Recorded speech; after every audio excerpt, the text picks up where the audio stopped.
தற்போது கிடைத்துள்ள அண்மை செய்தி. கேரள மாநிலம் வயநாடு அருகே கல்லாடி பகுதியில் சுரங்கப்பாதை பணிகள் நடைபெறும் பகுதியில் தற்போது நிலச்சரிவு ஏற்பட்டிருக்கிறது. வயநாடு பகுதியில் நிலச்சரிவு ஏற்பட்டு அதன் காட்சிகள் தற்போது வெளியாகி இருக்கிறது.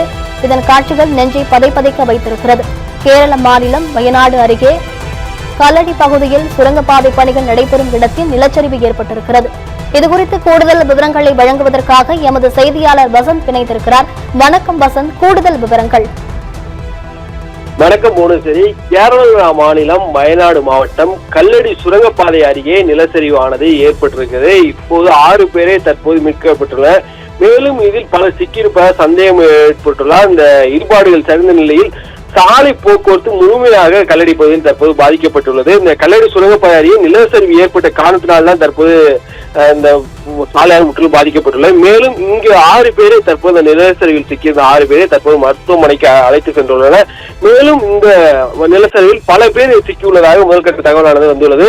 மேலும் வாகனங்கள் இதே போல அந்த பகுதியில் இருக்கிறவர்களிடம் வீடுகள் முழுந்த தண்ணீர் பூந்து உள்ளிட்ட மலைச்சரிவினால் ஏற்பட்டுள்ளது.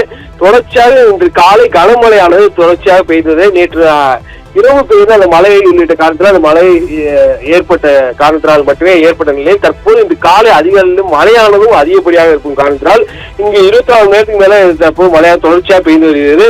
இதில் அதிகப்படியாக 265 மில்லிமீட்டர் கனமழையானது பதிவாகியுள்ளது என்பது குறிப்பிடத்தக்கது. மேலும் சூழல்மலை ஆற்றில் நீரோட்டம் அதிகத்தினால் வாகனத்தில் நிலத்தடியில் இங்க இருக்கக்கூடிய வாகனங்களும் தற்போது அந்த மலையில் சிக்கியுள்ள அந்த காட்சிகள் பார்க்க முடியுது.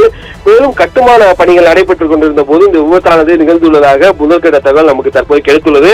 மேலும் இந்த பகுதியில் முழுமையாக இருக்கக்கூடிய பொதுமக்களுக்கு இந்த பகுதியில் இருக்க பொதுமக்களுக்கு தற்போது எச்சரிக்கையும் இருக்குமாறு அறிவிப்பு தற்போது அரசு தரப்பில் அளிக்கப்பட்டுள்ளது.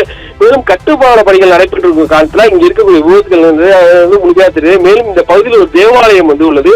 இடிபாடுகள் காரணமாக அந்த தேவாலயக்கு தற்போதைய சேதம் இல்லை. மேலும் வீடுகள் முற்றிலுமாக தற்போது சேதமடைந்துள்ளது. அதே போல் மண் முழுவதாக சரிந்து அந்த பகுதியில் இருக்கக்கூடிய கான்கிரீட் சுவர்கள் முழுமையாக இடிந்துள்ளது என்பதை பார்க்க முடியுது. மேலும் தேசிய மீட்பு பணியினர் பேரிடர் மீட்பு பணியினர் தற்போது சம்பவ இடத்துக்கு விரைந்து செல்லுமாறு அமைச்சர் டி சித்திக் அறிவித்திருந்தார். இதன் காரணமாக நிலச்சரிவு தொடர்ந்து முதலமைச்சர் வீடி சதீசனும் மாவட்ட அமைச்சர் சித்திக்குடன் தற்போது அவசர கால கூட்டம் தற்போது நடைபெற்றுக் கொண்டிருக்கிறது. மேலும் மீட்பு பணியை உடனடியாக செய்ய வேண்டும் என்பதற்காக தற்போது தேசிய மீட்பு பணிக்கு அழைப்பான கொடுத்து அவர் தற்போது வந்து கொண்டிருக்கிறார். இந்த மீட்பு பணியின் போது ஒருங்கிணைக்கு மாவட்டங்களுக்கு உத்தரவானது இருக்கக்கூடிய முதலமைச்சர் தரப்பில் தற்போது அறிவிக்கப்பட்டுள்ளார். அங்கு இருக்கக்கூடிய அருகில் உள்ள அமைச்சர்களும் தற்போது அந்த இடத்துக்கு செல்ல வேண்டும் என்பது அறிவிக்கானது முதலமைச்சர் தரப்பில் கூறப்பட்டுள்ளது. மேலும் வயநாடு உடனடியாக அங்கு இருக்கக்கூடிய கட்சி நிர்வாகம் சரி அதே போல் அரசு அதிகாரம் சென்று உடனடியாக மீட்பு பணியில் ஈடுபடும் என்பது வலியுறுத்தப்பட்டதால் தற்போது மீட்பு பணியான தற்போது நடைபெற்றுக் கொண்டிருக்கு. மேலும் இந்த இடிபாட்டில் எத்தனை பேர் தற்போது உயிரிழந்துள்ளனர், எத்தனை பேர் சிக்கியுள்ளனர் என்பது முழுமையான தகவல் பின்வருமாறு தெரிய வரும். மோனேஸ்வரி, விவரங்களுக்கு நன்றி வசந்த்.